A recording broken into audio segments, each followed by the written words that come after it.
రాజన్న సిరిసిల్ల జిల్లా ముస్తాబాద్ మండలం కేంద్రంలోని పీపుల్స్ ఆసుపత్రిలో హైదరాబాద్ యశోద హాస్పిటల్ వారు ఏర్పాటు చేసిన ఉచిత వైద్య శిబిరాన్ని ప్రముఖ వైద్యుడు చింతోజు రాజారాం శంకర్ ప్రారంభించారు. వివిధ మండలాల నుండి అనేక ఆరోగ్య సమస్యలు ఉన్నవారు వైద్య పరీక్షలు చేసుకోవడానికి అధిక సంఖ్యలో విచ్చేశారు. ఆరోగ్య సమస్యల కోసం యశోద వైద్యులు, ఆర్థోపెడిక్, కార్డియాలజిస్ట్, న్యూరో వంటి వైద్యులు ఉచితంగా 2D, ECO, ECG వంటి వైద్య పరీక్షలు చేసి రోగులకి ఉచితంగా మందులు అందజేశారు. పరీక్షలు చేసుకున్న వారికి చింతాజీ బ్రహ్మయ్య చారిటబుల్ ట్రస్ట్ నిర్వాహకుడు రాజారాం శంకర్ నారాయణ మజ్జిగ ప్యాకెట్లు అందజేశారు. అనంతరం అన్నదానం చేపట్టారు. ఈ కార్యక్రమంలో doctor Rajaram, doctor Shankar medical pharmacy Narayana, Yashoda hospital వైద్యులు doctor Aravind, doctor Charan, doctor Syed, వైద్య సిబ్బంది తదితరులు పాల్గొన్నారు.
ఉచిత శిబిరము యశోద హాస్పిటల్ వారి ఆధ్వర్యంలో జరుగుతున్నది.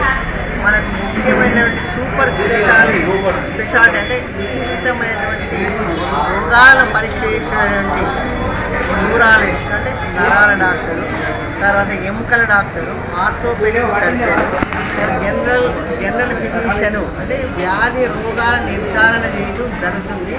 దాదాపు మనకు ఇప్పటి వరకే మా లెక్క ప్రకారం 150 మంది వచ్చింది.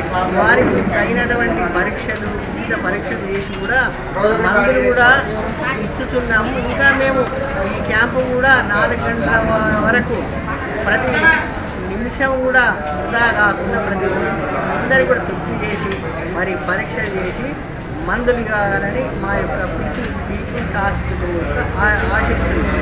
మీ అందరికి కూడా వచ్చినటువంటి వారి యొక్క రోగులకు కానీ స్త్రీలు కావచ్చు, పురుషులు ఈ సేవలో పాల్గొని మాకు ఆనందింపజేసి ఈ ఉచితమైన కూడా పీపుల్స్ హాస్పిటల్ తరఫున డాక్టర్ శంకర్ చైర్మన్ గారు, మిగతా అశ్విను, గత బ్రహ్మదేశ్వరి, అఖిల, అశ్విను, డాక్టర్ రామకృష్ణ, రాజారాం అందరూ కూడా ప్రతి ఒక్కరు కూడా ఆహారాన్ని సేవ చేస్తాము. సేవను కూడా అందించుకోవాలి. ప్రతి ఒక్కరు కూడా ప్రేమ, డయాబెటీస్, షుగర్ ఉంటుంది, మధుమేహ వ్యాధి ఏం తినదు, బీట్ ఉంటుంది, ఏం తినదు. ఇవన్నీ కూడా వ్యాధి లక్షణాలను బట్టి వారి తగినటువంటి చికిత్స